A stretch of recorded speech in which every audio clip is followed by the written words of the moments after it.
Hey dancers, welcome back to our channel. I'm Julie and I'm the owner of Broche Ballet, a ballet school just for adults here in Denver, Colorado. Today I am here with one of our wonderful and fabulous students, Liz.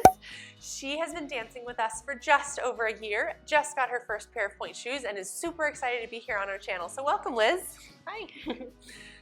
So today we are going to be working on Liz's pirouettes. We're going to work on pirouettes from 5th, pirouettes from 4th, try to clean them up and hopefully help you at home figure out how to work on your pirouettes as well. Before we get started, make sure you like, subscribe, share. It really does help us out. All right, let's get to it. So we are going to start off with Liz's pirouettes from 5th. So these are the hardest pirouettes, I think, getting the momentum from 5th, getting the stability. They require the utmost of technique and detail and core and coordination and all these fabulous things that we work on at the bar. So let's try a couple of pirouettes from 5th. So Liz and I are going to start together in 5th with our right foot in the back. We're going to bring our arms open. I'm going to step back just a little bit so we don't bump our arms, and open to 2nd. We're going to take a tendu with that foot out to the side. We're going to close in the front to plie. We're going to come up to passe. No releve just yet. We're just going to press up to this passe position, and then we're going to close down in the back in a plie, just so we can get the feel of this mechanic. We're going to go tendu, plie, up, and down. So that's going to be the basic mechanic of this pirouette that we're going to work on. So let's turn to the side so we can talk about some postural things. So as we do this tendu side here, we really want to feel our weight up and forward over this toe. So we want to close these ribs and lift our body up and forward so that our body is lifting out of the hips and not sitting back, leaning back. So we're really thinking about shoulder blades coming forward, the rib cage coming forward, up over the legs, opening the shoulders. Then as we close into that plie and this arm comes in front of us, we're going to keep that still nice and forward. Then we're going to press up to our passe without letting our back go backwards. Right, so see how Liz did a great job keeping her body still forward in the passe? Yes. Liz, can you show what it would look like if you fell back in your passe, if you push yourself back?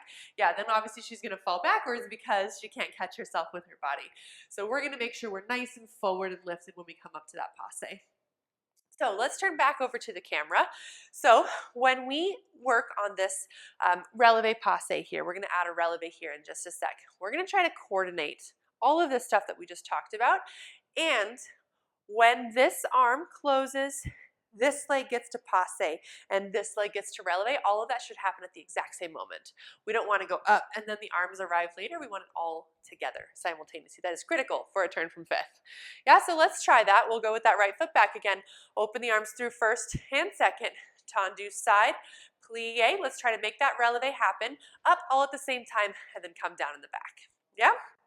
So where we fell, that is always critical information on this. So we fell just a little bit out towards the passe leg, right? So that is great news. That gives us great information to work from. Where you fall is how you know what to fix. What you don't want to have happen is falling the same way over and over again. Then you're not improving, you're not changing, you're not trying new stuff. So we know Liz fell a little bit off her standing leg towards her passe leg. So now we know that when she pushes off with that front leg, we have to think about bringing our body more up over the standing leg and less out over the passe side. So let's try that again, thinking about your weight coming over that standing side. So again, finding that tendu, plie, press all the way up to the left foot. And down. Great. We fell in a new direction. That's success, right? We fell just almost back and then you caught yourself forward. So that's awesome. That means we're really stacked up. So let's try this as a quarter turn. So we're going to go from the tendu to the plie and we're just going to turn our body to the corner, to a 1/4 turn. What we're going to think about here is everything we've already talked about. Scooping out the body, arriving simultaneously, and then here's the kicker. We still have to push our body up to the left even though we're turning to the right. That is one of the big challenges of an outside turn. En dehors turn that we're working on here is that your body has to go the other direction from your turn. Body goes this way, turn goes that way. Your body would love it if we could fall out with your leg, but then of course we fall out of our pirouette, which nobody wants, right? So let's give that a try into the quarter turn, keeping your weight over your left foot, all arriving at the same time, and see if we can hold it. So let's give that a try. Tendu, plie, quarter turn. And down. Yeah, you nice. You landed right behind yourself. Awesome. We stayed up and forward, arrived all at the same time. Let's try that for a half turn. So we're going to go tendu, plie, and then end up in the back of the room. Yeah, so give that a try. Let's see where that's at. Tendu, plie, to to the back of the room and down. Good, nice job landing behind yourself still. Yeah, that's right. One more tip on that half turn that we can work on is the front is the passe leg.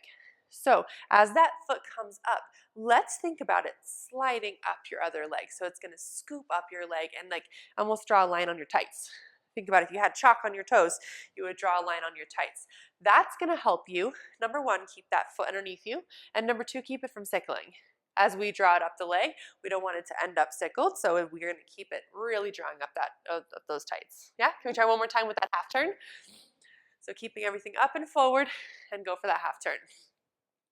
Yay, and up and down. Yeah, much better. That was a nice turn. You even stayed up a little bit at the end for a little split second. Cool. Let's try to add a whole turn. So now everything has to apply, plus we have to spot.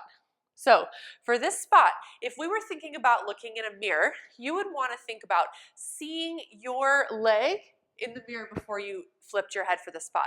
That is definitely an exaggeration in terms of how long you want to keep it there, but sometimes if you're just facing straight front to a mirror, that visual can help you think about just how long you have to leave your head there. It's way longer than you want to leave it there.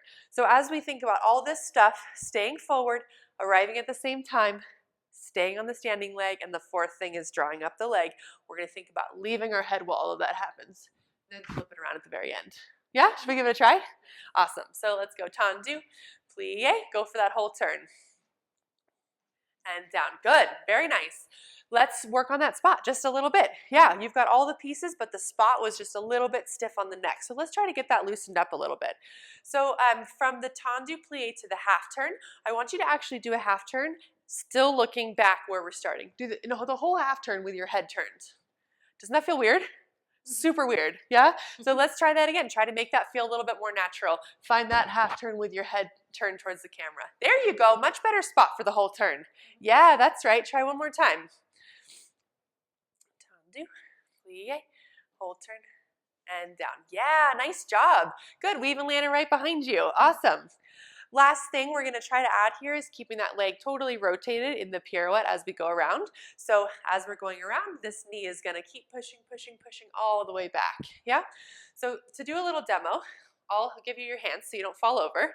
So go up to passe. Which leg are we using? That one? Yeah, perfect. Just on flat actually is good. Let's lower down to flat so I can turn you around. So I'm going to take just this hand. If you need to grab with both, you totally can. We're going to think about pushing this knee is what turns you around. So as I push, let your standing heel scoot so that you start turning. Right, so this is going to be how we turn around in that circle, is really the pressure on that standing knee, keeping that knee open the whole time. Right, so we want our pirouette to feel just like that, and then come down. Yeah? Let's give that a try. What do we have? 6 things we're thinking about now? That's so many things. We're up and forward. We're coordinating everything to arrive together, sliding up the leg, leaving the head in the spot, weight over that foot. And now we're going to press that knee open as well. Yeah, let's see if we can put all that together into one amazing pirouette. Tendu, plie, all the way around and down. Good, much better with that leg turning out. Much better, good. Let's go last time on this side. We'll go tendu, plie, and then as you go, I want you to think about giving yourself a little bit more freedom in that motion so that you can spin around a little bit more. And go. Yeah, there you go. Nice. You even finished up in a releve. Great job. Very good. Awesome. So let's try to apply this to a turn from fourth. Yeah, so turn from fifth, super difficult, but let's try to do a turn from fourth, right? These are a lot more common in combinations, so let's try that. So let me just see a pirouette from fourth to start and kind of see where we're at. So let's maybe go tendu back, plie, and then a pirouette so I can see what we're working with. And around and down. Good, awesome, good. Can you try already, just right off the bat, to apply some of the things we just talked about, especially opening that knee? So let's try to add that in there. Open that knee. There you go, better, awesome, cool. So let me help you find where exactly to open that knee. So from your fourth position, I want you to think about actually this thigh being already in the position of your passe, and you're gonna turn your body to it. So it's already open, you just sort of leave your thigh there and make your body meet it in passe, yeah? So from here, we turn and it's already there. Right, yeah, then you're already turned out, yeah? And then that time, falling is important information, right? We fell a little bit off the standing leg again. So try to meet that passe while getting over your standing leg. Good, yeah, better with that knee staying open. Good, good, good. I think just a little bit more of a push will help you get around that last little bit. And don't forget your spot. So that spot's gonna happen all the way until you reach about the back of the room and then flip it. Yeah? And around and down. There you go, that's right. Now we got all the way around, good. Let's do just one more so you can see if you can match everything up. Now we're gonna add that coordination back in. Specifically, when we meet in that passe is exactly when you want the arms to be meeting together. So from here, boom, all in one piece. That's gonna help with the momentum so that it all goes together simultaneously to your pirouette. Yeah? Awesome, let's give it a try. And go. Yeah, there's some speed. That was almost more speed than you knew what to do with, right? That was a lot of speed. When you really get that coordination, that's when it starts going fast. Try one more time like that and think about containing that speed. So now that you know how much speed you're gonna get, really keep it tight and together while you go for it. Up. Good, that was a nice tight spin there at the end. Yeah, awesome. So last thing I want to talk about with these pirouettes is how we land. Right? Landing is almost the hardest part of a pirouette. So it requires us to have a lot of control while we're up there to be able to come down. So I want you to think about when you're landing a pirouette, you're going to think about lifting a little bit taller. Almost think about your foot coming up and over your knee to reach down into the back.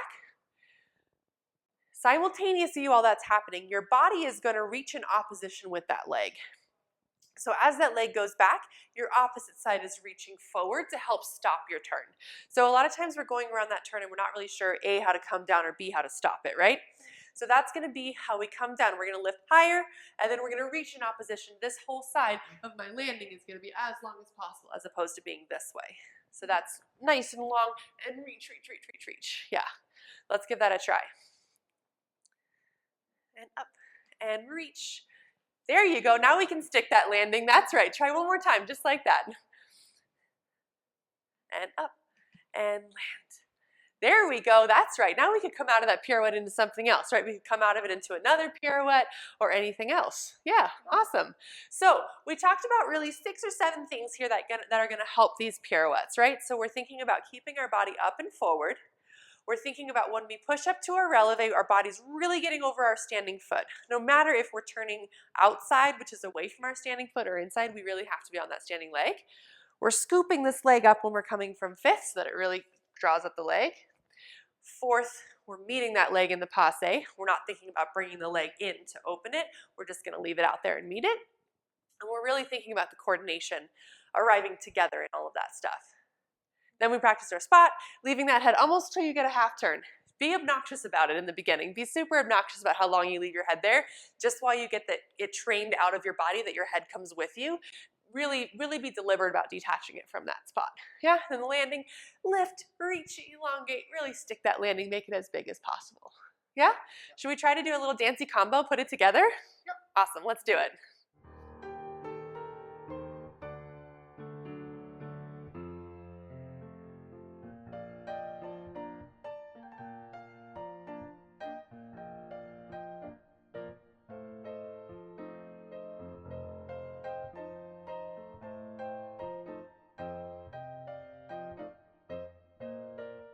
So while we were dancing the combo, Liz asked me why does she keep jumping out of her pirouettes, which I bet is a super common question for you at home as well.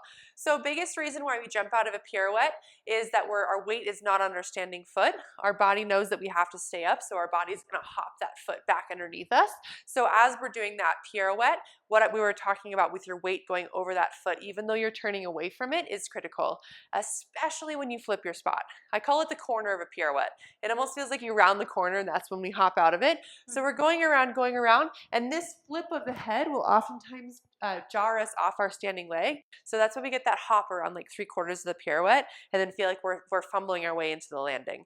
So as we go for that spot, be super mindful that your head whip doesn't take you off your leg. Yeah? All right, dancers, I hope you had so much fun with me and Liz here working on our pirouettes. Let me know in the comments below what things were most helpful for you, and until next time, take care.